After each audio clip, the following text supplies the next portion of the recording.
বাসায় বন্দি BNP chairperson Begum Khaleda Zia যদি কোনোভাবেই বাসার নেতাকর্মীদের সামনে না আসেন তবে তার দল বিএনপি তাকে ভুলে যাবে মন্তব্য করেছেন গণস্বাস্থ্যের প্রতিষ্ঠাতা ডাক্তার জাফরুল্লাহ চৌধুরী। মঙ্গলবার ঢাকা রিপোর্টার্স ইউনিটিতে জাতীয়তাবাদী মুক্তিযোদ্ধা দল ও মুক্তিযুদ্ধ প্রজন্ম আয়োজিত এক আলোচনা সভায় একথা বলেন তিনি। ডাক্তার জাফরুল্লাহ চৌধুরী বলেন, বিএনপিরও উচিত ঘরে বসে না থেকে রাজপথে আন্দোলন করা।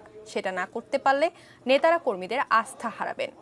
বর্তমান সরকার জনগণের শক্তিতে নয় বরং বিদেশি পরামর্শে চলছে বলেও মন্তব্য করেন তিনি।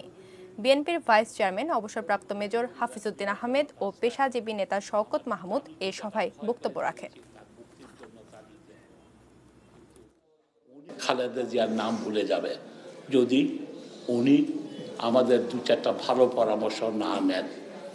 আমি মনে করি তাকে যে ওই নাজিমুদ্দিন রোডের জেল বাদ দিয়ে এখানে এনেছে তাকে প্রতিষ্ঠা করার জন্য ওনাকে বিদ্রোহ করতে হবে। সে বিদ্রোহটা কীভাবে হবে? উনি এই ফেরোজা যে ওনার বাসস্থান তার গেটে বসে থাকতে হবে, কোনো কথা বলার দরকার নেই, রৌদ্র পোহাতে হবে।